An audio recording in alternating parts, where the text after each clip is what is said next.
Muito bem, vamos retomar então nossa conversa sobre a profundidade da redenção. Nós já vimos que nós precisamos de um Salvador. Nós precisamos de um Salvador porque nós morremos. Nós precisamos de um Salvador porque nós morremos. Nós precisamos de um Salvador porque nós... E a prova que nós morremos é que nós perdemos a imagem de Deus, perdemos a identidade pessoal, perdemos o corpo, perdemos o planeta, perdemos o ambiente, perdemos o universo, perdemos o projeto humano e perdemos o projeto de Deus, e Deus saiu do ambiente da pericorese. Precisamos de um Salvador porque fomos escravizados pelos seres malignos, que nos dominam de várias formas. E aí vimos como é que Deus nos salva. Deus nos salva a partir da sua onisciência, a partir da sua soberania, a partir do seu sacrifício, a partir da ressurreição, e agora nós vamos ver quem nos salva. Muito bem, quem nos salva? Quem nos salva é o Filho do Homem. O Filho do Homem, esse termo, o Filho do Homem, aparece no Novo Testamento 78 vezes. O Filho do Homem aparece no Novo Testamento 78 vezes. Mencionado majoritariamente pelo Senhor Jesus. Então, quem nos salva é o Filho do Homem. O próprio Senhor Jesus, falando acerca de si, disse que ele é o homem que nós precisamos. Porque ele diz, tal como o Filho do Homem, que não veio para ser servido, mas para servir e dar a sua vida em resgate por muitos. Então Jesus refere-se a si mesmo como Filho do Homem e diz que é como Filho do Homem que ele vai dar a sua vida em resgate por muitos. Então, isso é porque Jesus de Nazaré, verdadeiramente Deus e verdadeiramente homem, é o homem que nós precisamos ou precisávamos. Por quê? Porque nós morremos porque quebramos a lei. Mas nós não quebramos a lei de Moisés. A lei de Moisés é a lei que Deus deu a Israel. Não foi quebrando a lei de Moisés que nós morremos nos nossos delitos e pecados. Nós quebramos a lei do jardim. Foi porque nós quebramos a lei do jardim que nós morremos. Porque a lei do jardim dizia, de todas as árvores podeis comer, mas da árvore, do fruto da árvore, que está no meio do jardim, a árvore do conhecimento do bem e do mal, não comereis, porque no dia em que dele comeres, certamente morrerás. Foi essa lei que nós quebramos. E foi por causa dessa lei que nós morremos. Quando a lei de Moisés chegou, a gente já estava morto em delitos e pecados. A humanidade já estava perdida.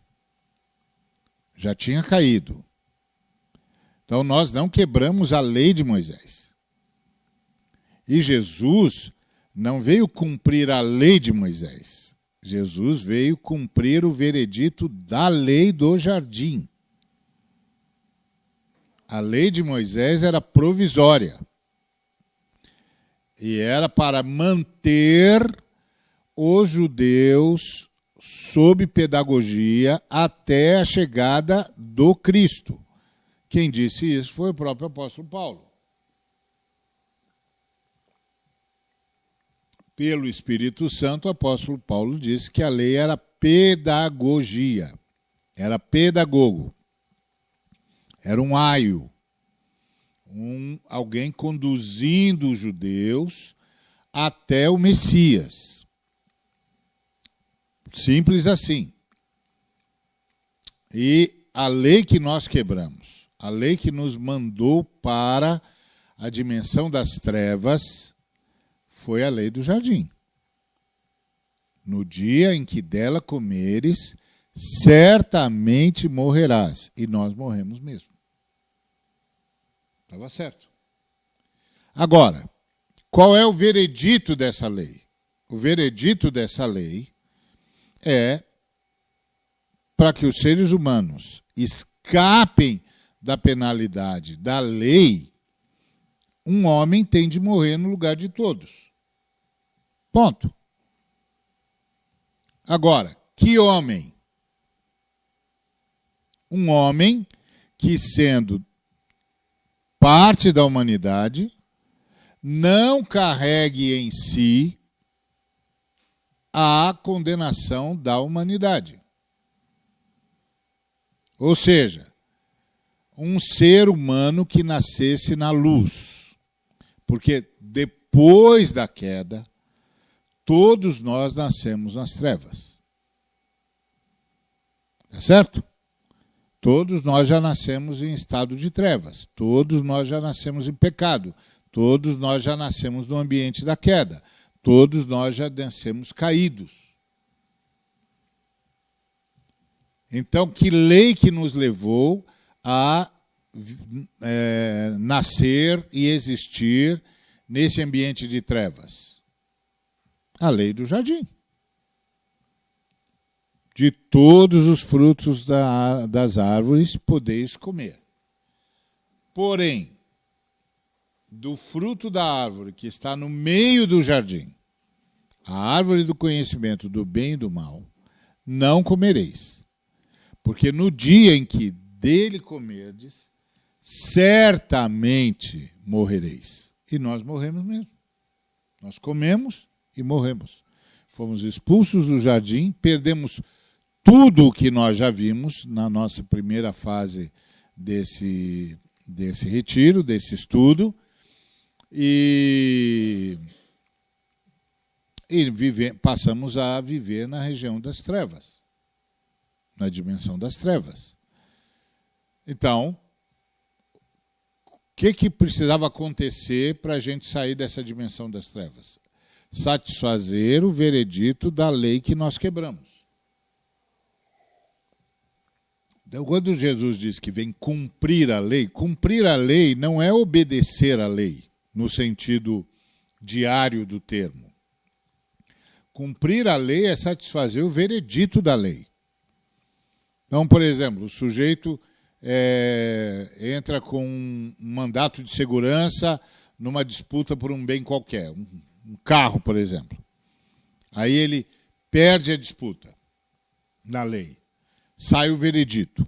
E o veredito é: você tem de entregar o seu carro, por exemplo. O que é cumprir a lei? Entregar o carro. Isso é que é cumprir a lei. Cumprir a lei é satisfazer o veredito da lei. Então, Jesus veio cumprir a lei. A lei diz que a gente tinha de morrer. Ok? Que um ser humano tem de morrer no lugar de todos.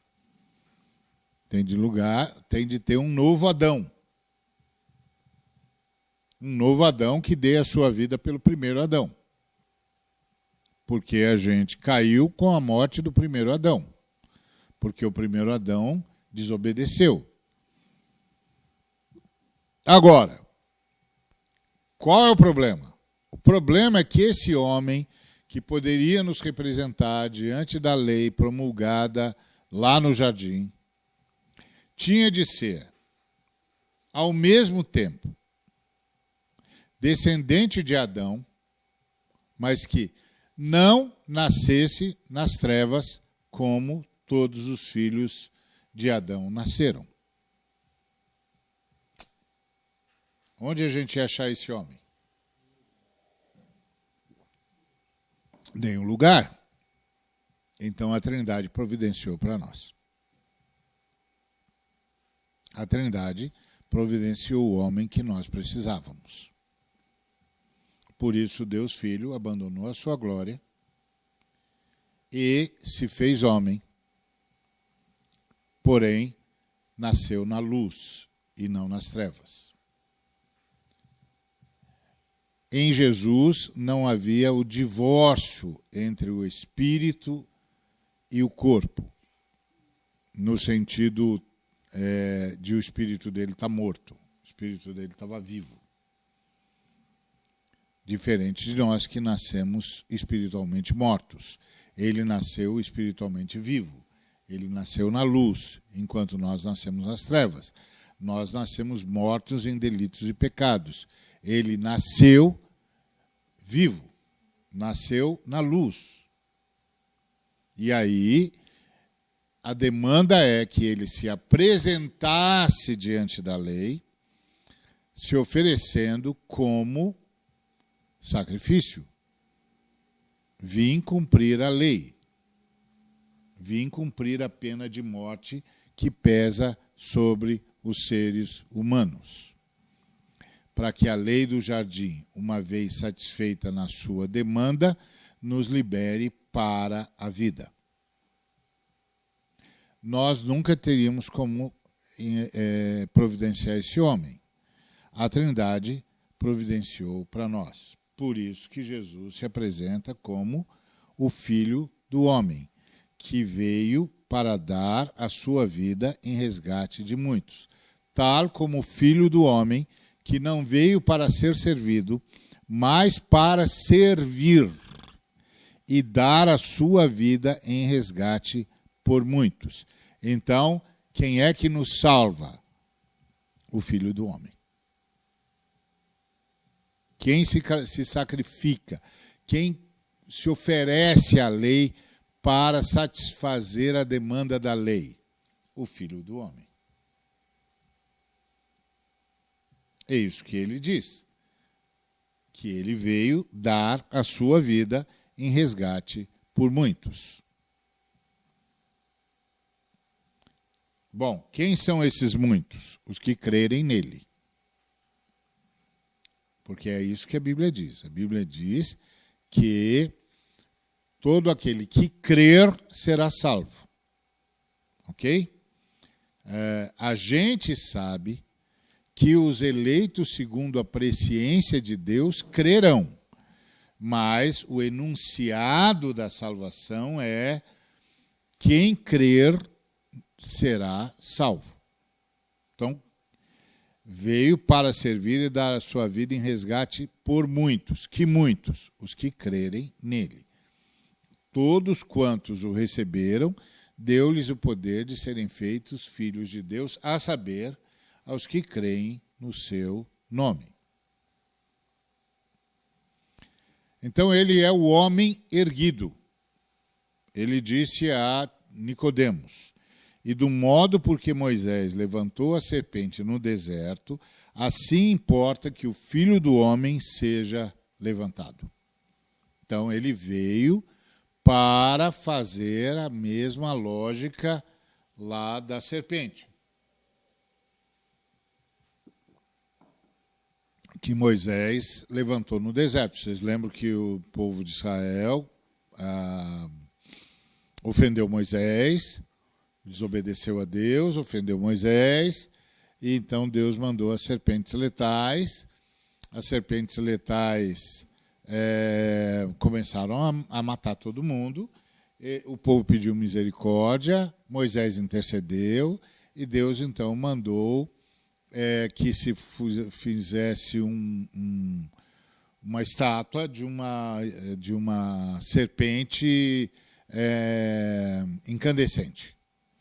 Eles fizeram a escultura e pregaram numa estaca e levantaram a estaca. Então, todos aqueles que fossem mortos, mordidos pela serpente letal, e olhasse para a serpente erguida no deserto, eram livres da morte. Tá certo? Então, eles olhavam e viam a serpente que os picou, morta na estaca. Então, a serpente morreu para eles não morrerem. Então, a lógica ali é, eu fui inoculado pela serpente, eu tenho de morrer. E aí, a serpente na estaca é a serpente morta. Então, como a serpente morreu, eu não preciso morrer. Essa é a lógica da imagem. Tá certo? Não é uma lógica fisiológica, é uma lógica da imagem. Creia, a serpente está morta, você não precisa mais morrer. Então é como se a serpente não tivesse inoculado. Aí Jesus diz que com ele é exatamente assim. O Filho do Homem vai ser erguido. Então, o Filho do Homem erguido, o Filho do Homem morto, significa que o primeiro Adão, que me inoculou com o veneno do pecado, está morto. Eu não preciso mais morrer. Tá certo? Então, por quê? Porque o primeiro Adão pecou, todos os descendentes de Adão vão morrer, porque foram inoculados pelo seu veneno. Quando o Filho do Homem é erguido, você olha para o Filho do Homem e diz: o Adão morreu, eu não preciso mais morrer. Estou redimido. Aí o próximo passo é a ressurreição. Entendeu? Então, por que eu morro? Porque eu sou filho de Adão. Na verdade, eu já nasço espiritualmente morto e depois fico aguardando a morte do corpo. Tá certo? Então, eu já nasço num ambiente de morte e fico aguardando a morte. É isso.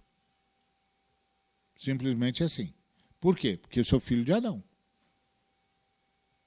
Não é porque eu pequei.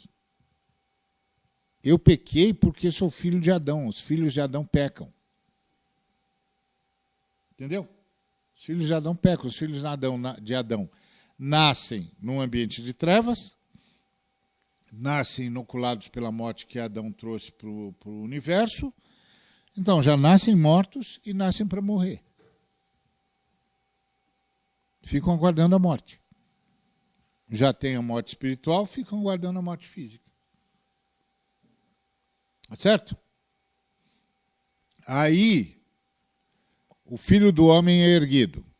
O Filho do Homem morre no lugar de Adão. Satisfaz a demanda da lei. A lei lá do jardim. Adão tem de morrer. Um dos filhos de Adão morre no lugar dele. Mas tem de ser um filho de Adão que não esteja carregando a natureza morta de Adão. A morte de Adão. A morte espiritual de Adão. Então, nós não temos como providenciar uma pessoa dessa. Temos? Temos como providenciar um ser humano que não nasça nas trevas? Temos como providenciar um ser humano que não nasça contaminado pelo pecado de Adão? E que ao mesmo tempo seja filho de Adão? Não temos. Temos? Não. Então Deus providenciou para a gente. Tá certo? E aí Jesus nasce de mulher, mas não nasce de homem. Ele é filho de Deus. Tá certo? Então, ele é filho de Adão, porque ele nasce humano, mas ele é filho de Deus, porque ele nasce por operação divina. Mas mais do que por operação divina, ele nasce com o Espírito vivo. Ok? Nasce com o Espírito vivo. Quem transmite o Espírito para o Jesus de Nazaré é o próprio Pai. Não é o Adão. Tá? Isso aqui é uma parábola, tá, gente? Não estou dizendo que é o ser humano que transmite espírito, coisa nenhuma. Isso aí é uma história que a gente não tem revelação nas Escrituras. Estou só usando uma parábola, tá certo? Uma metáfora. Então ele recebe o seu espírito de Deus diretamente. Ok? Então ele é filho de Adão, mas ele é filho de Deus. Ele é filho de Deus e é filho de Adão. Ele é verdadeiramente Deus, ele é verdadeiramente homem, isso sem contar o fato de que ele nunca abriu mão da sua natureza divina. Ele é o Deus Filho que abriu mão da sua glória, abriu mão das prerrogativas divinas, não abriu mão da natureza divina. E ele nasce da espécie humana, mas sem a contaminação da espécie humana. Tá certo? Sem a morte espiritual, porque os seres humanos nascem espiritualmente mortos. E ele nasceu espiritualmente vivo. Ok?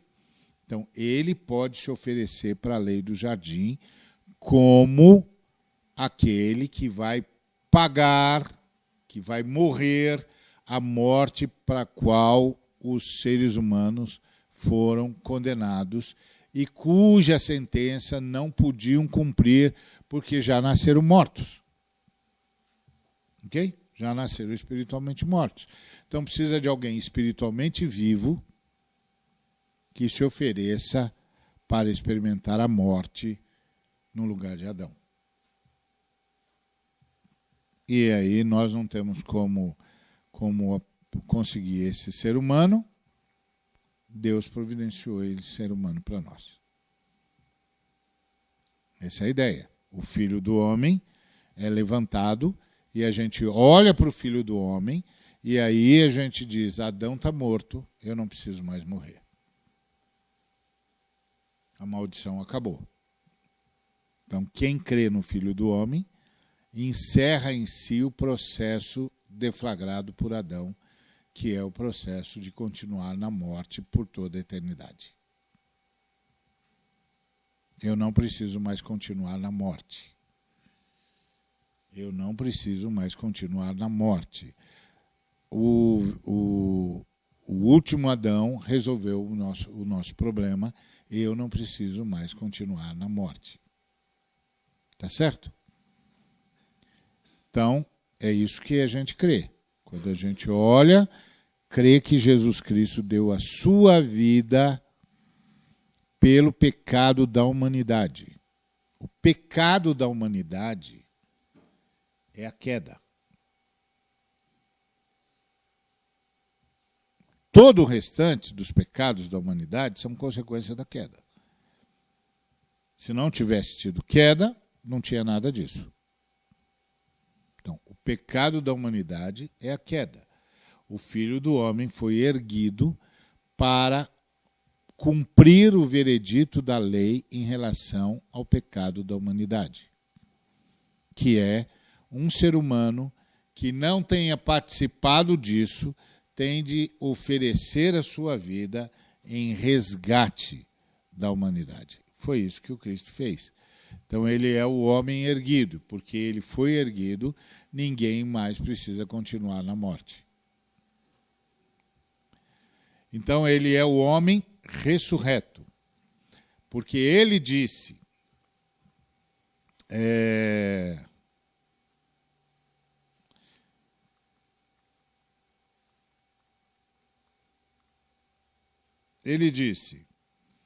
e descendo eles do monte, ordenou-lhes Jesus, a ninguém conteis a visão. Vocês sabem que visão que é, ele trasladou lá, né? Transfigurou, não é isso?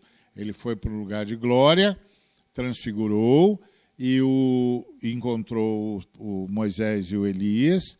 Não é que o Moisés e Elias vieram até ele. Ele é que foi onde eles estão. Ele é que que transfigurou. Ele é que foi lá onde eles estão. E aos discípulos foi permitido ver, os 3 discípulos que estavam com ele. Tiago, Pedro e João. Então o pessoal fala, os mortos não vêm, mas Moisés... Não. Jesus é que foi. Não foram eles que vieram. Jesus é que transfigurou-se. Jesus entrou na glória. E aí, aos discípulos foi dado ver. Tá certo? Então, descendo eles do monte, ordenou-lhe Jesus: a ninguém conteis a visão, até que o Filho do Homem ressuscite dentre os mortos.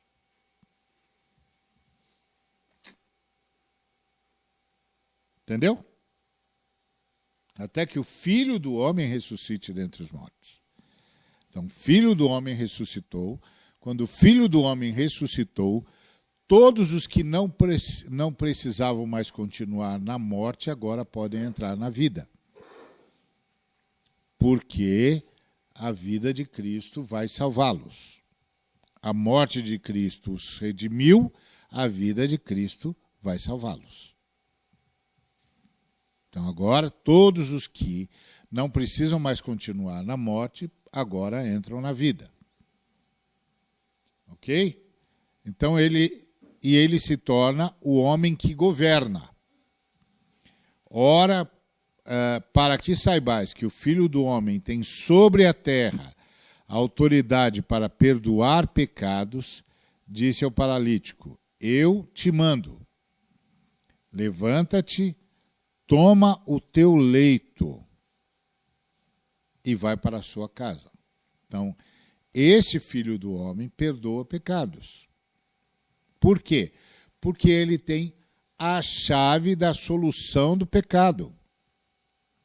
Ele é aquele que dá a sua vida para que o pecado não seja mais imputado a nós. Para que nós não sejamos mais condenados pelo pecado que habita em nós. Então, ele pode nos liberar dos nossos pecados. É isso que ele está dizendo. Eu posso liberar os homens dos seus pecados, porque eu sou o Filho do Homem que veio para dar a sua vida em resgate. Eu vou resgatar todos aqueles que crerem. Então, eu posso liberar as pessoas dos seus pecados, porque eu estou dando a vida para eles. É a mesma coisa que ele disse para a mulher de Samaria. Olha,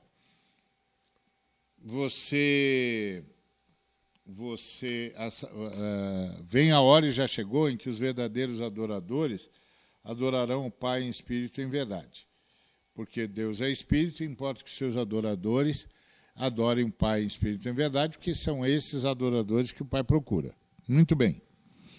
Aí a mulher disse, bom, eu sei que quando vier o Cristo, o Messias, ele vai nos dizer todas as coisas. Por quê?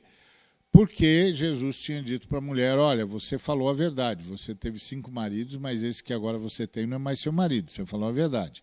Mas isso significa que você está com um problema com Deus. Aí ela disse, mas onde é que se adora a Deus?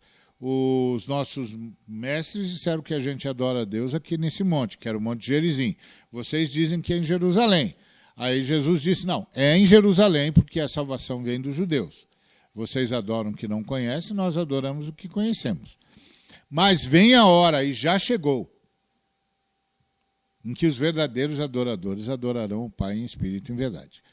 Qual é o nosso problema com esse texto? É que a gente pensa que adorar é cantar, é elogiar a Deus, etc. Mas adorar é pedir perdão.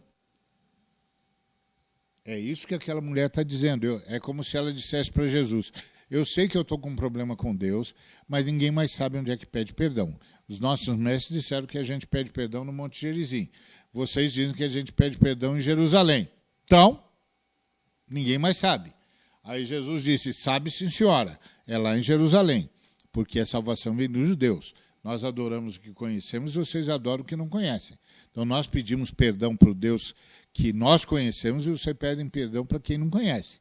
E pedem no lugar errado e do jeito errado. Tá certo? Mas vem a hora, e já chegou, em que todos os verdadeiros adoradores, quem são os verdadeiros adoradores? Os arrependidos. Todos os arrependidos pedirão perdão e serão perdoados. Em espírito e em verdade, em qualquer lugar. Deus está transformando o planeta Terra, onde tiver um ser humano, em templo de Deus. Jesus está fazendo isso. E é claro que ela podia perguntar, bom, então não precisa mais de templo? E Jesus diria, não precisa mais de templo. Onde tiver um ser humano arrependido, Deus estará lá ouvindo seu pedido de perdão. E aí a outra coisa que ela poderia fazer, perguntar para ele, é: e quem é que morre no lugar da gente? Porque para a gente ser perdoado, um animal tem de morrer no nosso lugar. Quem é que morre no nosso lugar? E aí Jesus teria respondido: eu. Eu vim dar a minha vida como resgate de muitos. Eu sou o Filho do Homem. Eu sou o Filho do Homem. Eu sou aquele que pode morrer a morte que o homem tem de morrer para não precisar continuar na morte em que está. Ok? Então, ele dá a sua vida, aí ninguém mais precisa continuar na morte em que está, e aí quando ele ressuscita, significa que a morte dele foi reconhecida como absolutamente suficiente, toda suficiente para satisfazer o veredito da lei. A morte dele cumpre a lei. E agora, todo aquele que nele crê, não apenas não precisa mais estar naquela morte, como passa a ter vida. Ou seja, passa a ter o seu espírito vivo. Vivifica o seu espírito. O seu espírito volta a viver em comunhão com o Pai. Tá certo? Então é isso que ele diz, para que vocês saibam que eu tenho o homem, é o Filho do Homem que governa. E mais, é o Filho do Homem que governa hoje, porque ele diz, desde agora estará sentado o Filho do Homem à direita do Todo-Poderoso Deus. Então, quem é que está governando agora? O Filho do Homem. O Filho do Homem ressuscitou, assumiu o céu e está no governo. Tá certo? E o Filho do Homem reviu toda a ideia da lei, porque o Filho do Homem é Senhor do sábado. Então, ele redimensionou a lei mosaica. A lei mosaica caducou, não precisa mais dela. Ele é Senhor do sábado. Acabou. Está resolvido. Não tem mais nenhum problema para resolver. Está resolvido. Acabou. Essa é a boa notícia. Porque hoje em dia a gente vai na igreja e fica ouvindo o sermão e a gente fica perguntando, mas cadê a boa notícia? Cadê a boa notícia? Não tem boa notícia, só tem tarefa. Você tem de fazer isso, tem de fazer aquilo. Se você não fizer isso, se você não fizer aquilo, se você não fizer mais aquilo lá, cadê a boa notícia? Evangelho não é boa notícia? Cadê a boa notícia? Tá vendo? Cadê a boa notícia? Se você faltar, se você não vier, se você isso, se você aquilo, se você você tá, cadê a boa notícia?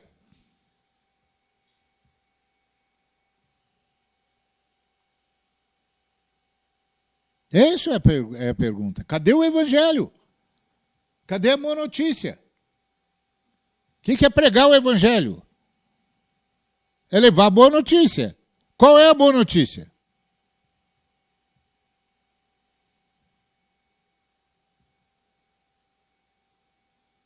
Então, tá vendo o nó que nós nos metemos? porque a gente não entendeu a profundidade da redenção? Viu o nó que nós nos metemos? Cadê a boa notícia?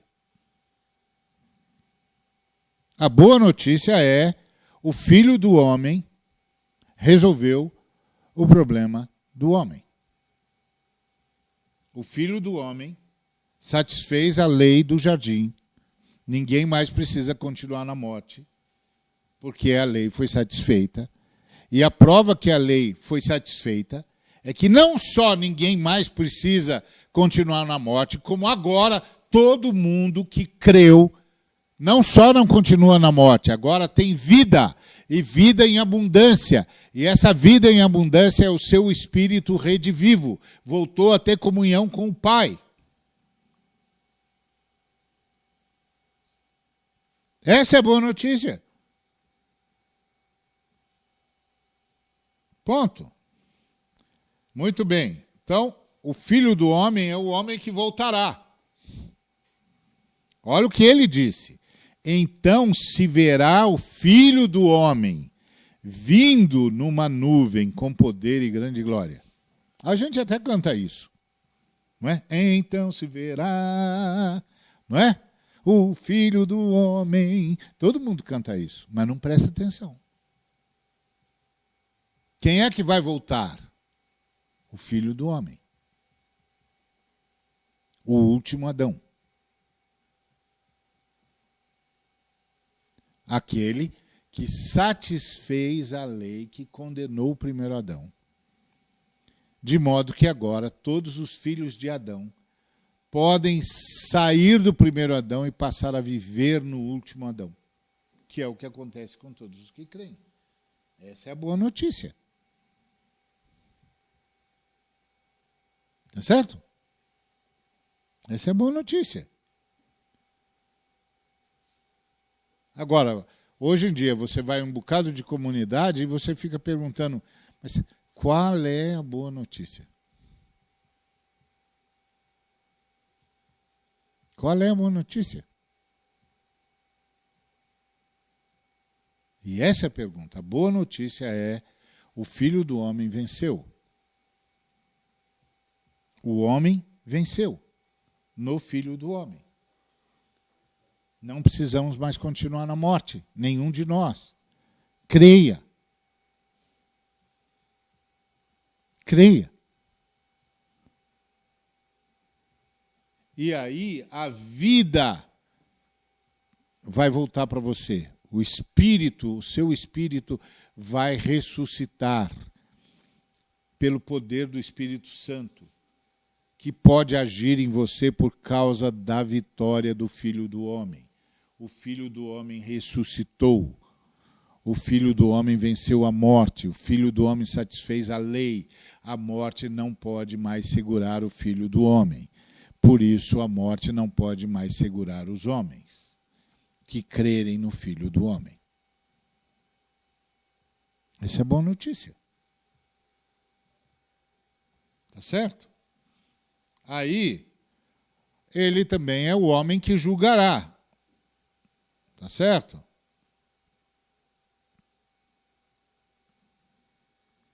Qual é o grande julgamento aqui? Quando vier o Filho do Homem, tá vendo? Filho do Homem, na sua majestade, e todos os anjos com ele, então se assentará no trono da sua glória. Então, quem é que está voltando?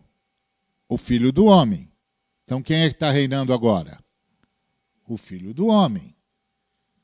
Se você não entende isso, você não entende a igreja e não entende o ministério de oração da igreja. E não entende a igreja em missão. Entendeu?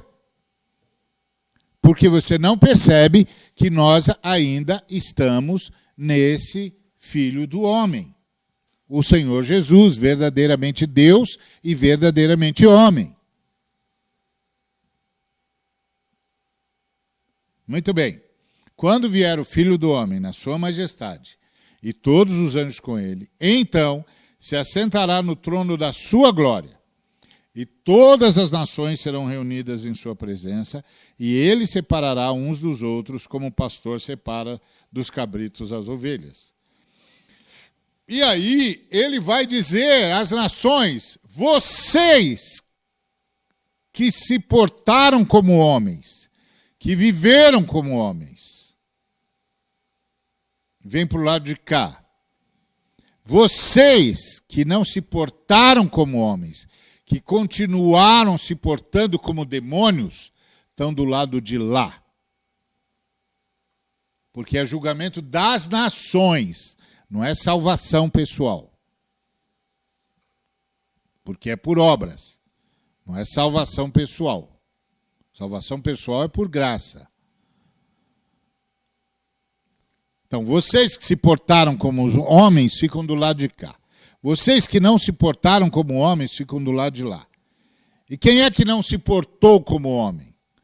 Que nações não se portaram como os homens deveriam se portar? Os que viram os pequeninos com sede e não lhes deram de beber. Viram os pequeninos com fome e não lhes deram de comer. Viram os pequeninos forasteiros e não reconheceram os seus direitos. Não os acolheram. E por aí vai, vocês conhecem a sequência, não preciso dizer. Então, quem é que vai julgar?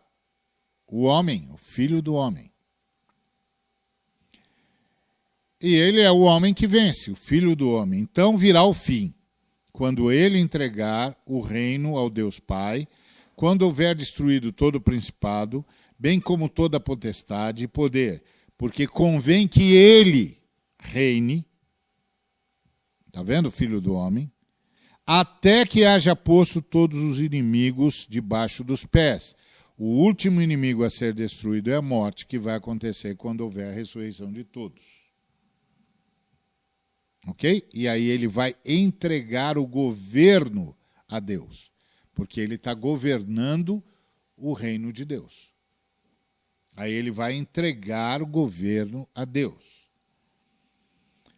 Então ele se torna o homem que se rende.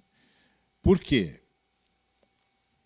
Tudo foi sujeitado debaixo dos seus pés. Quando diz que todas as coisas lhe estão sujeitas, certamente exclui aquele que tudo lhe subordinou, que é o Pai. Tá certo? Aí ele continua. O homem que sai da humanidade para voltar para a divindade. Quando, porém, todas as coisas lhe estiverem sujeitas, então o próprio Filho também se sujeitará àquele que todas as coisas lhe sujeitou, para que Deus seja tudo em todos. E Deus é a Trindade. Então, aqui, o Deus Filho sai da humanidade para voltar para a divindade na posição que é dele de eternidade a eternidade, porque acabou o trabalho do Filho do Homem. Acabou. Essa é a boa notícia.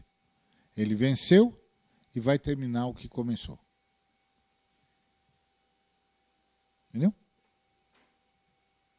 Eu sei que isso aqui dava para a gente passar a vida falando. Lá na minha comunidade eu fiquei falando sobre isso umas várias semanas, explicando para o meu pessoal como é, o que está escrito, como é que está escrito. Mas aqui não vai dar.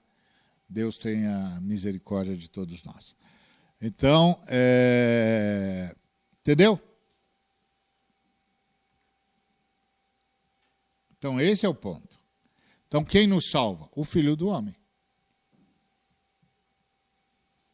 Quando o Filho do Homem terminar o trabalho dele, ele entrega tudo ao Pai e volta para a realidade da Trindade, que é a sua realidade de eternidade em eternidade. Até porque o tempo acaba, certo? E inaugura-se a eternidade. A eternidade não é um tempo que não tem fim. A eternidade é a ausência de tempo. Não tem mais tempo. Ponto.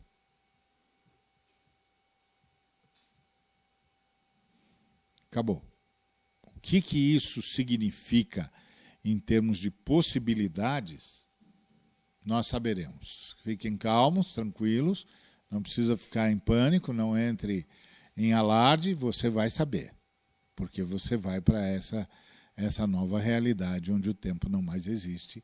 E o que isso significa? Uau! Só Deus sabe. Um dia saberemos também. Bom, então quem nos salva? O Filho do Homem. Quem nos salva? O Pai. Como assim um Pai? Porque é o Pai que escolhe por presciência. O Filho do Homem é o expiador, aquele que dá condições ao Pai para salvar a todos. Agora, o Pai salva quem Ele quiser.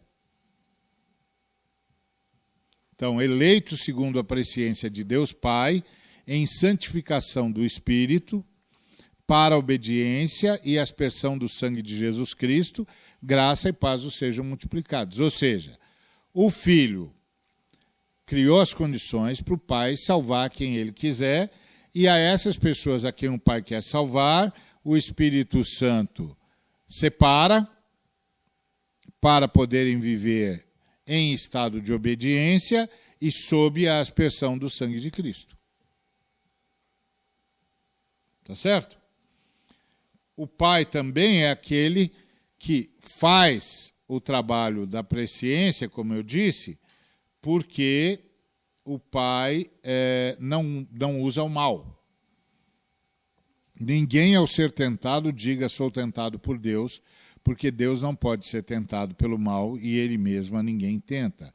Então é aquela lógica que eu falei para vocês, de que Deus elege por presciência, porque Ele não precisa do mal.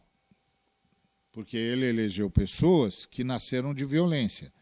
Mas não foi Deus que usou a violência, é que Deus é presciente, Deus os viu e Deus decidiu salvá-los. Ponto. É um ato soberano de Deus por sua graça. Simples assim. Não tem nada a ver com mérito, não tem nada a ver com o ser humano, tem a ver com Deus, tem a ver com o Pai, e nós não sabemos. Se há critérios, nós não sabemos. Então, tudo que nós sabemos é, pela graça sois salvos, mediante a fé. E isto não vem de vós, é dom de Deus, não de obras, para que ninguém se glorie. Então a gente já sabe que não tem nada a ver com obras, não tem nada a ver com a humanidade, tem a ver com a decisão do Pai. Então quem nos salva? O Pai. O Pai escolhe, o Pai escolhe por presciência para não precisar usar o mal, o Pai chama.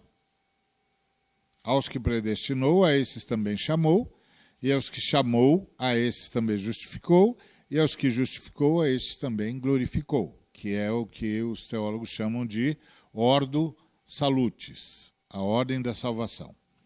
E Jesus já tinha dito isso quando falou, ainda tem outras ovelhas, não deste aprisco, a mim me convém conduzi-las, elas ouvirão a minha voz. Então haverá um rebanho e um pastor. Então o Pai chama aqueles que têm ouvidos para ouvir, que são aqueles eleitos pela sua presciência. Ponto. Ok?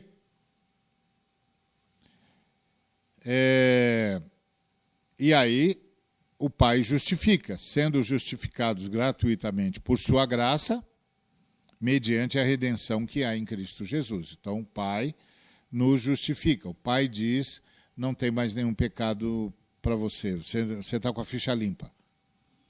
Ok? Você pode se candidatar, você é ficha limpa. Você não tem mais nada contra você. O escrito de dívida contra você foi apagado, não tem mais nada contra você, está tudo certo. Está tudo ok. Está tudo bem. Ok? Então, o Pai também é quem glorifica. Se somos filhos, somos também herdeiros, herdeiros de Deus, co-herdeiros com Cristo. Se com ele sofremos, também com ele seremos glorificados. Então, vamos participar da mesma glorificação do Cristo. O Cristo está nas regiões celestiais, nós estamos nas regiões celestiais. Certo? O Cristo reina, nós reinamos em Cristo, através do Cristo. Nós somos o corpo do Cristo. Essa é a nossa glorificação. Certo? Estamos glorificados. Reinamos com Cristo. E se não experimentamos isso mais, tem muito mais a ver com a gente do que com Cristo. Mas para nós está tudo certo já. Nós já estamos nas regiões celestiais em Cristo. Já estamos glorificados. E vamos experimentar isso plenamente na eternidade. Mas nós já estamos glorificados, nós não vamos ser glorificados. O texto é muito claro que se com Cristo sofremos, também com ele seremos glorificados. Onde foi que Cristo sofreu? Na cruz. E agora Cristo está onde? Glorificado. Glorificado como Filho do Homem, que é a glória que nós podemos participar, tá certo? Nós não somos deuses, né? Nós não somos Deus, você é Deus? Não, né? Nem eu. Então a glória que nós podemos participar é a glória do Filho do Homem. Então nós já temos. Ok? Quem nos salva? O Espírito Santo. É uma obra da Trindade. Como o Espírito Santo faz? Bom, primeiro derrama o amor de Deus em nós. Ora, a esperança não confunde, porque o amor de Deus é derramado em nosso coração pelo Espírito Santo que nos foi otorgado. O que isso significa? Que o Espírito Santo vem e vivifica o nosso espírito. E como é que eu sei que meu espírito foi vivificado? Que eu passo a amar a Deus acima de todas as coisas. Quem não passa a amar a Deus acima de todas as coisas, ops, tem algum problema aí.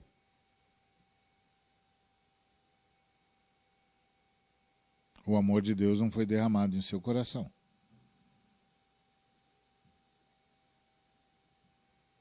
Porque é esse amor de Deus que é derramado em nosso coração que nos constrange. E aí a gente ama a Deus acima de todas as coisas. Certo? O que mais? O Espírito Santo nos empodera. Recebereis poder ao descer sobre vós o Espírito Santo e sereis minhas testemunhas, tanto em Jerusalém como em toda a Judéia e Samaria até os confins da terra. O Espírito Santo nos empodera. O primeiro poder do Espírito Santo é da ressurreição. A gente nasce de novo. Depois o Espírito Santo nos dá dons. Tá certo? Nos coloca na vida da igreja, nos dá dons. O Espírito Santo nos dá poder para testemunhar a Cristo, para manifestar a presença de Cristo, porque é isso que é testemunhar a Cristo, não é contar a história de Cristo. É testemunhar a presença de Cristo em nós. Certo? E aí o Espírito Santo nos envia para todos os cantos da terra. Isso aqui é uma profecia, né? Não é uma ordem, é mais do que uma ordem, é uma profecia. Recebereis poder e sereis. E a fé cristã é uma fé de poder. Por exemplo, eu gosto de contar uma ilustração que é assim, o sujeito tinha uma religião, ficou mal, foi lá no líder religioso dele e disse, eu não estou bem. Aí o líder disse, também você não vem aqui, não faz isso, não faz aquilo outro, por isso que você não está bem. Aí ele mudou de religião. Mudou para a religião, aí um dia chegou para o líder da nova religião e disse, não estou bem. Aí o líder da nova religião diz, também você não reza como tem de rezar, você não canta como tem de cantar, você não faz como tem de fazer, por isso que você não está bem. Aí ele mudou de religião. Mudou de religião, Chegou lá, não estou bem. Também você não reza 5 vezes olhando para a cidade certa, por isso você não está bem. Aí mudou, também você não dá passagem para as entidades, por isso você não está bem. Aí ele se converteu. Aí um dia ele chegou para o pastor ou para a pastora e disse, eu não estou bem. O que o pastor disse para ele? O que a pastora disse para ele? Então, se deu tarefas, é religião do mesmo jeito. Se deu tarefas, é religião do mesmo jeito. Qual é a boa notícia? Boa notícia é que o líder espiritual disse, então se ajoelhe aí que eu vou orar e o poder que ressuscitou a Cristo dentre os mortos vai ressuscitar você. Vai libertar você, vai curar você, vai quebrar esse poder maligno na sua vida. Essa é a boa notícia. O Filho do Homem venceu. Se tem tarefas, então não tem poder. Simples assim. Então é o poder. O Evangelho é o poder de Deus para a salvação de todo o que crê. Recebereis poder ao descer sobre vós o Espírito Santo. Em meu nome fareis. Em meu nome. Poder. A fé cristã não é uma fé de tarefas. A fé cristã é uma fé de poder. Se não tem poder, não é a fé cristã. As religiões são de tarefas. A fé cristã é de poder. Ajoelha aí, vamos orar. Se tiver de repreender, será repreendido. Se tiver de mudar, será mudado. Fé cristã é uma fé de poder, não é uma fé de tarefas. Ok? Recebereis poder. Então o Espírito Santo empodera. E o Espírito Santo nos desconstrói, nos transforma. E todos nós, com o rosto desvendado, contemplando como por espelho a glória do Senhor, somos transformados de glória em glória na sua própria imagem, como pelo Senhor o Espírito. Qual é a ideia aqui? A ideia é, eu estava morto, quem que estava morto? Meu espírito estava morto. Nesse ambiente de delitos e pecados, meu espírito está morto. Quem que está vivo? O Ariovaldo. Mas o Ariovaldo é um sujeito na morte. Então ele parece vivo, mas não é vivo. Aí, o Ariovaldo é salvo. Tá certo? A palavra de Deus toca o espírito dele e ressuscita o espírito dele. E coloca no espírito dele uma convicção de que tudo que precisava ser feito para ele reviver foi feito e tudo que ele esperava virá. Aí o espírito do Ariovaldo ressuscita. O espírito do Ariovaldo ressuscita porque recebeu fé. O espírito do Ariovaldo ressuscita porque o Espírito Santo se uniu a ele, se derramou nele, veio a ele e o uniu a Cristo. Ok? Muito bem. Então o espírito do Ariovaldo está vivo. Mas, na verdade, o espírito não é o espírito do Ariovaldo. Ariovaldo é um nome emprestado. O espírito que ressuscitou, que reviveu, é o espírito do camarada que eu existo para ser. Tá certo? Então, eu, Ariovaldo, preciso desaparecer para que este ser que eu existo para ser e que reviveu, estava morto e reviveu, apareça. Então, isso funciona como essa jarra aqui. Imagina que essa jarra ela está hermeticamente fechada. Dentro dela tem um espírito que está morto. Está sem comunhão com Deus. Aí, Deus atravessa essa casca aqui e vai lá com a sua palavra e ressuscita esse espírito. Esse espírito ressuscita porque o Espírito Santo o ressuscitou, o uniu a Cristo, está com ele. Ok? Agora, esse camarada tem de assumir esse corpo. Ok? Porque esse corpo existe para esse camarada que está aqui. Ok?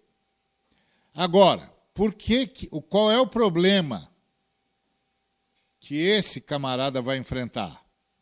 Essa tampa. Essa tampa é o Ariovaldo. Que não era para estar aqui, mas está. Porque estava tudo morto. E essa tampa está se recusando a sair. Enquanto essa tampa não sai, tudo que está aqui dentro não aparece. Então Jesus disse, negue-se a si mesmo, morra, para a ressurreição aparecer. Então, santificação não é uma transformação aqui, é uma liberação aqui. Não é moral. É espiritual. Não é uma transformação aqui. Preciso transformar o corpo. Não. Preciso liberar.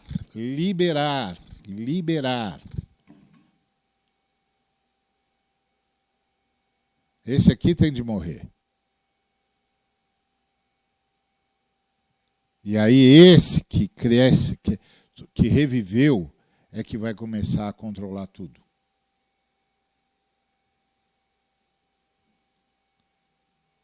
E é isso que nós chamamos de santificação. É o Espírito assumindo o que é dele. O Espírito assumindo o que é dele. Porque o Espírito é quem eu deveria ser.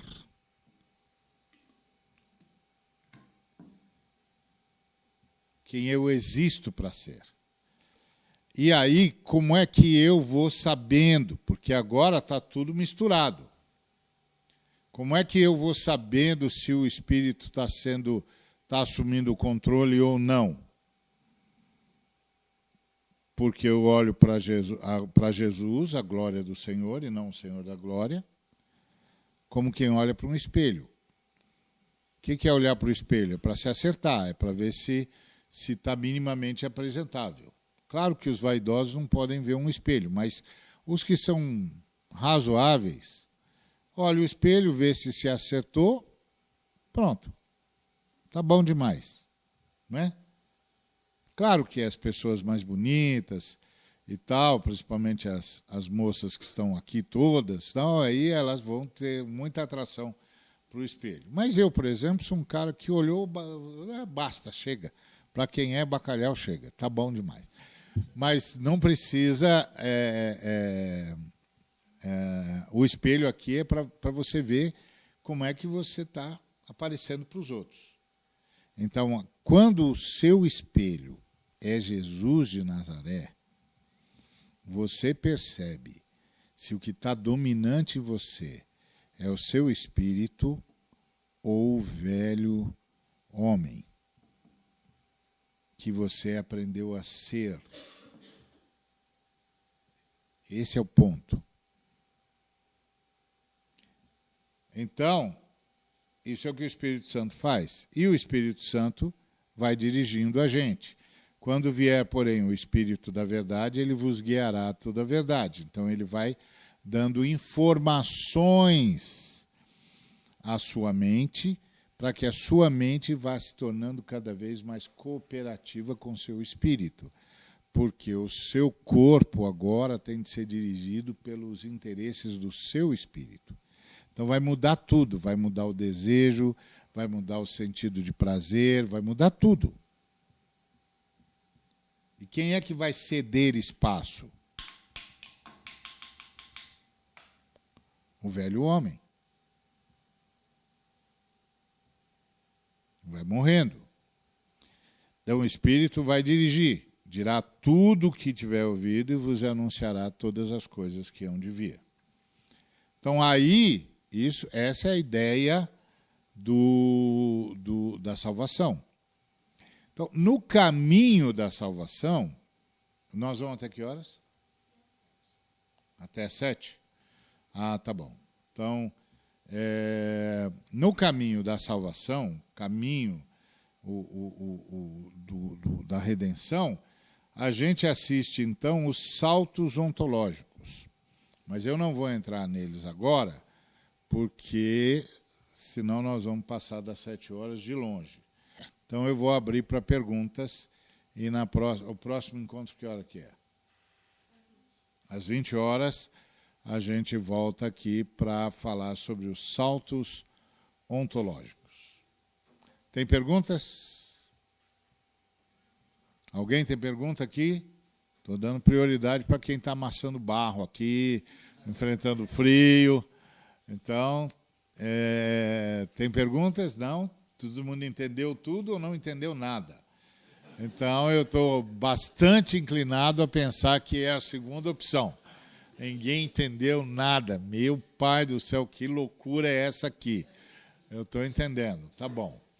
Na internet tem perguntas? Reverendo William.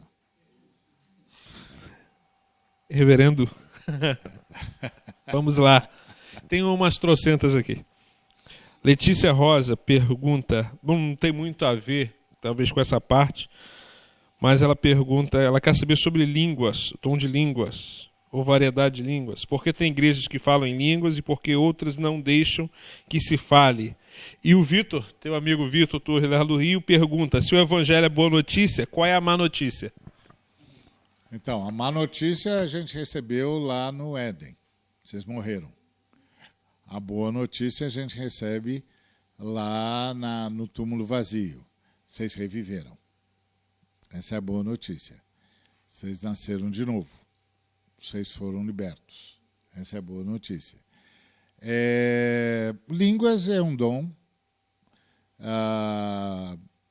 que é absolutamente legítimo, e tem igrejas que não acreditam, ou porque são sensacionistas, ou então porque há um desentendimento com alguns pentecostais que acham que o batismo com o Espírito Santo é uma segunda bênção e que a prova de que você recebeu a segunda bênção é falar em línguas.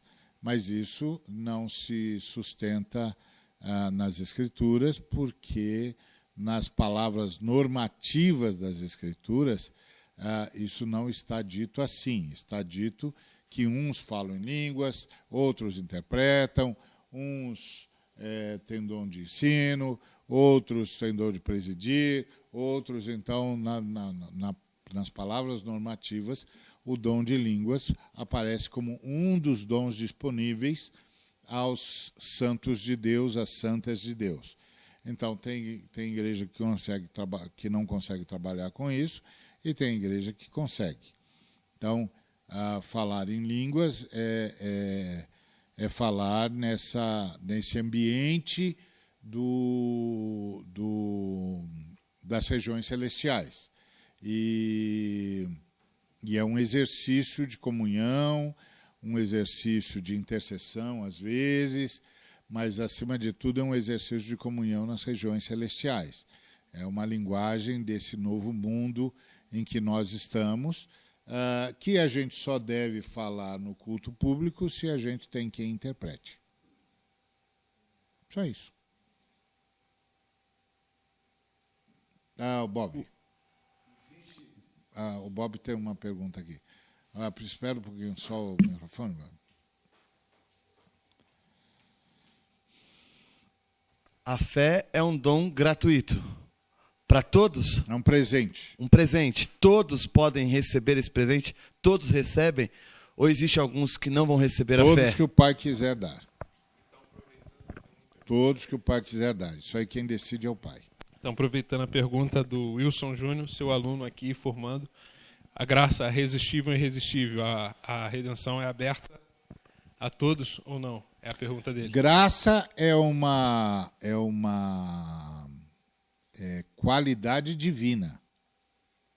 Graça é uma qualidade divina. Não é uma coisa que a gente receba no sentido de, o Senhor deu graça para mim, não deu graça para o outro. Graça é uma qualidade divina.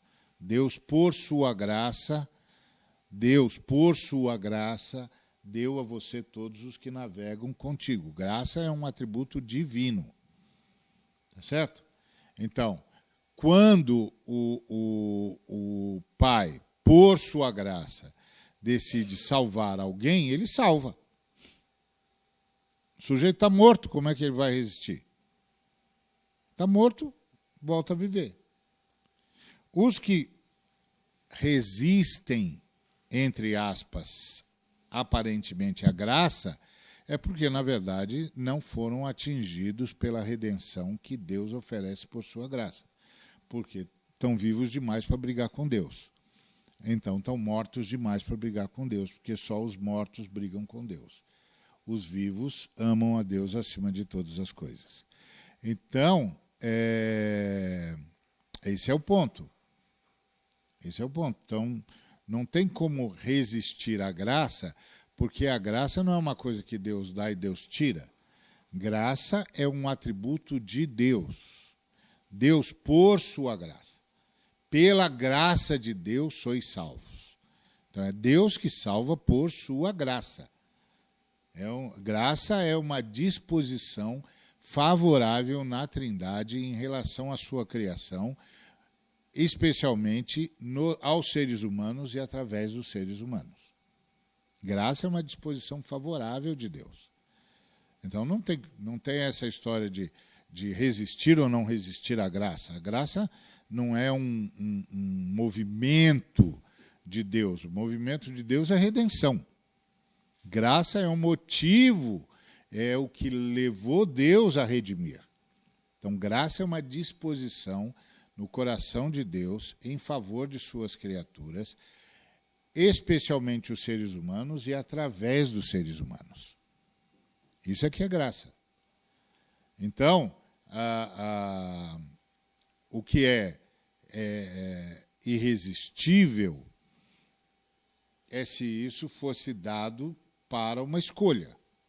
Quer ou não quer? Quer ou não quer?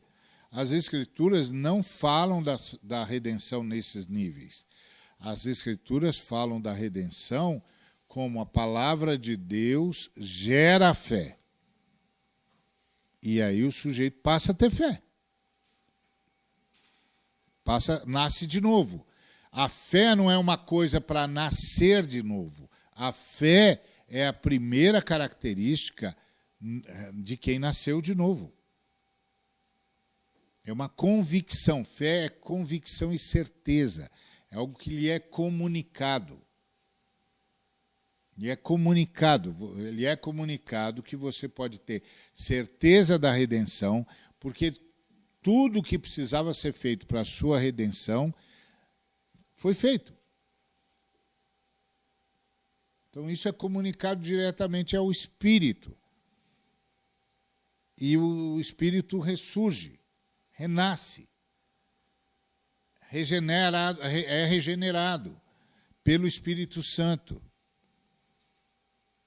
E volta a ter comunhão com Deus e se une ao Cristo.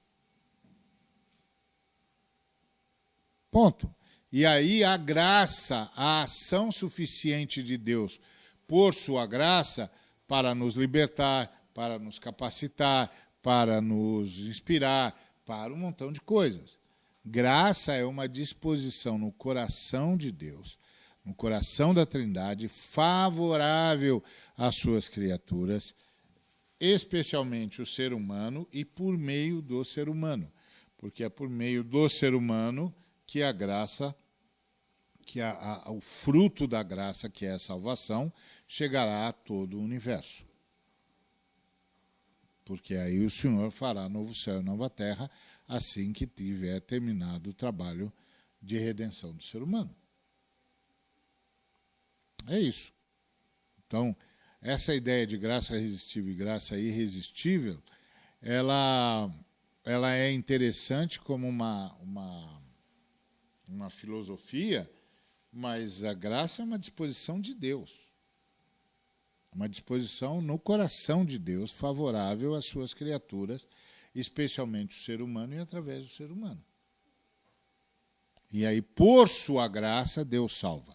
Por sua graça, Deus responde orações.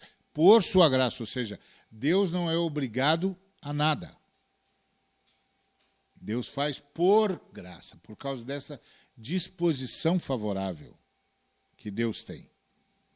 Não é uma obrigação.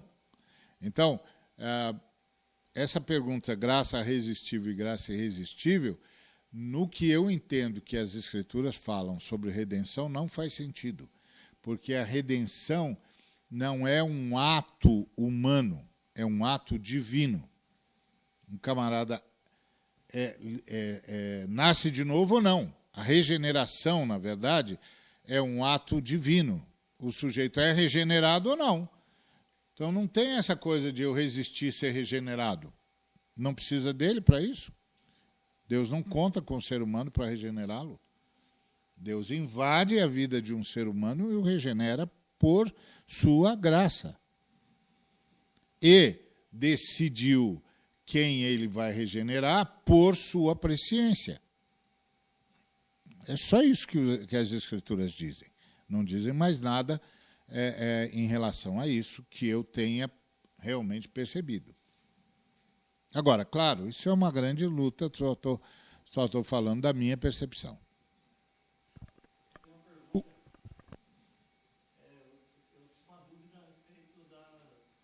Ali. Tem de falar aí para os irmãos lá ouvirem. A minha dúvida é quanto aos eleitos. Assim, a pessoa deixa de ser eleita, ela é eleita uma vez, não é deselegida mais? Nem sei se existe essa palavra. Eu acho que dá para encaixar.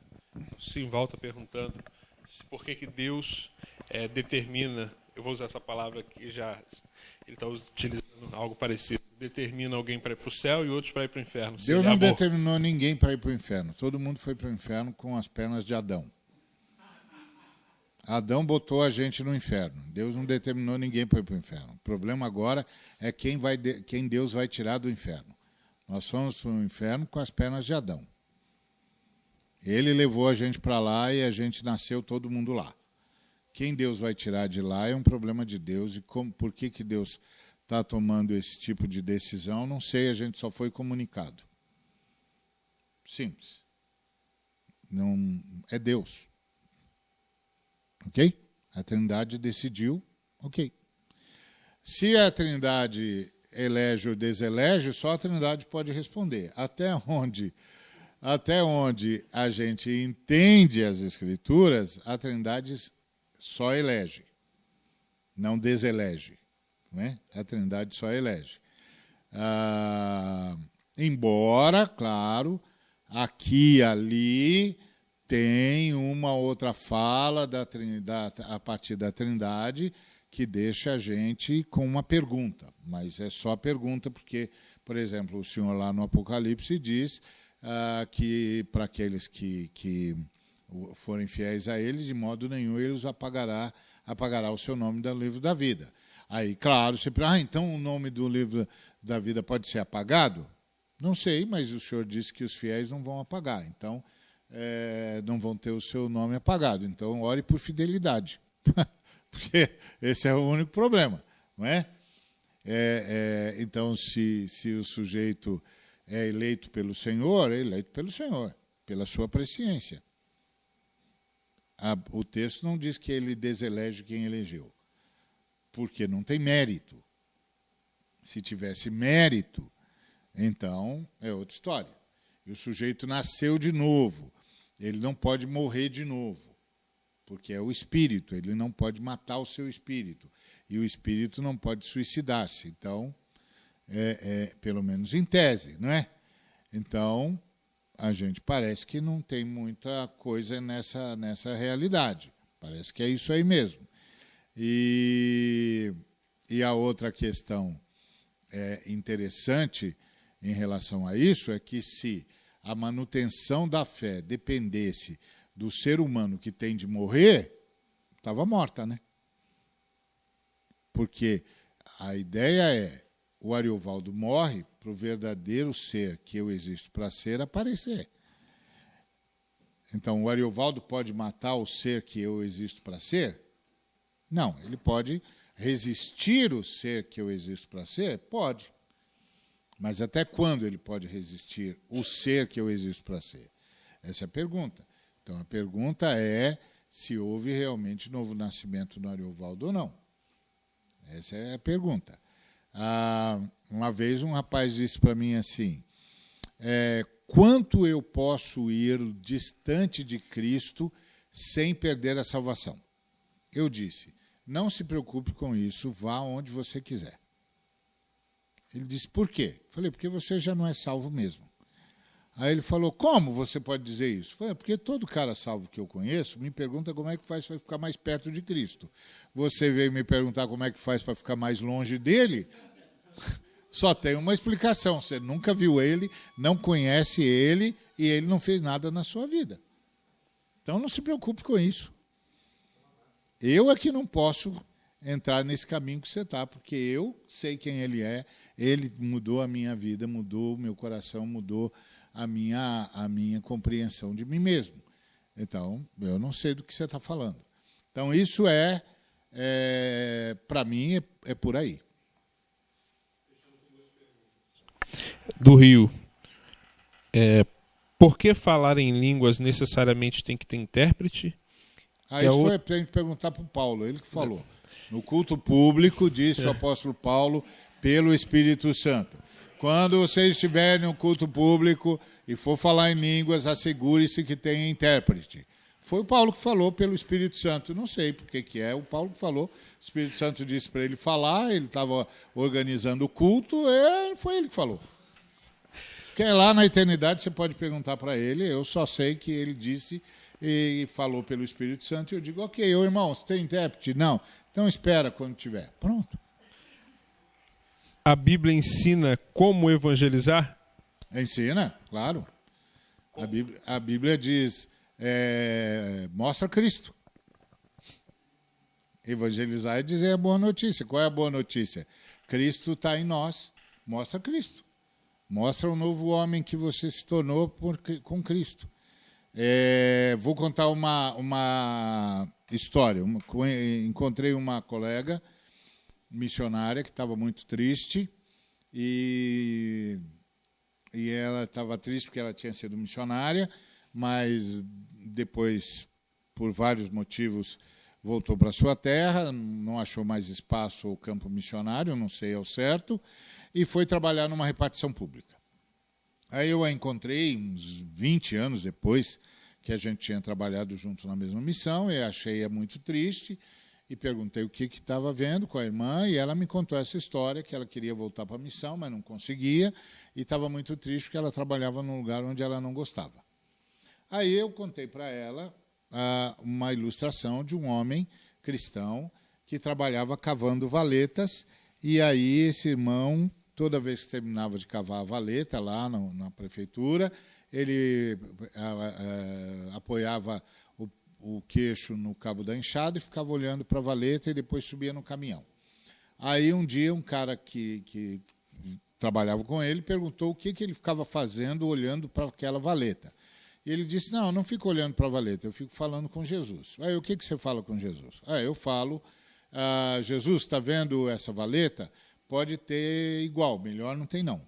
Porque eu fiz para o Senhor, eu fiz para a tua honra, para a tua glória, e amanhã quando os meninos puserem aqui as canaletas, eles vão dizer, puxa, essa valeta está perfeita. Quando eles disserem isso, é um elogio para o Senhor, porque eu sei a quem eu trabalho, eu fiz isso como gratidão pela força que o Senhor me dá. Aí eu contei isso para ela e digo, faz como o homem da valeta, o homem da enxada lá, o irmão. Aí ela ela resolveu fazer mesmo. Aí ela decidiu que ia ser a melhor, que ia tratar todos os clientes lá na repartição pública, os cidadãos, como Cristo trataria, que ia tratar os colegas da repartição como Cristo trataria, que ia fazer o seu trabalho como Cristo faria, que ia ajudar os colegas como Cristo ajudaria, que ia transformar tudo num culto a Jesus Cristo. Bom, uns 8 ou 9 meses depois eu voltei para aquele lugar e a irmã estava lá e estava radiante. E aí eu disse, ué, irmã, o que houve? Aí ela me contou que fez isso e que, por causa disso, obviamente, se tornou a melhor funcionária da repartição. E aí as pessoas começaram a perguntar para ela o que tinha acontecido, e ela falou, me tornei crente. E aí as pessoas disseram, não, a gente sempre entendeu que você era crente. Ela falou, não, vocês sempre me conheceram como alguém que ia na igreja, que ia na reunião da igreja. Agora eu sou crente em Jesus Cristo, eu creio no que Ele é em mim. Aí ela disse, as pessoas começaram a me perguntar, e como é que a gente faz para ficar igual a você? Pronto, aí evangelizou. É assim, entrega a vida para Jesus Cristo como eu entreguei. Esse é o jeito de evangelizar. O problema desse jeito de evangelizar é que ele precisa de testemunha. O sujeito precisa olhar para mim e ver Jesus. Ver essa nova pessoa que Jesus trouxe, que se uniu a Jesus e se tornou um espírito com ele. Isso é o jeito mais difícil. O resto é folhetinho, você pode distribuir também. Você não precisa ser um bom crente, o folhetinho fala por você. Mas se você quer mesmo testemunhar de Jesus, então o caminho é esse. Você tem de viver como Jesus vive, e isso é possível pelo poder do Espírito Santo que está em você, pelo Espírito redivivo que agora você é, e essas pessoas vão ver isso e vão querer ser assim. Porque todo mundo está correndo atrás da sua identidade. E a nossa identidade está no nosso espírito. E quando o Senhor revive o nosso espírito, Ele nos devolve a nossa verdadeira identidade. E a nossa verdadeira identidade é semelhante a Jesus de Nazaré. Última pergunta, então.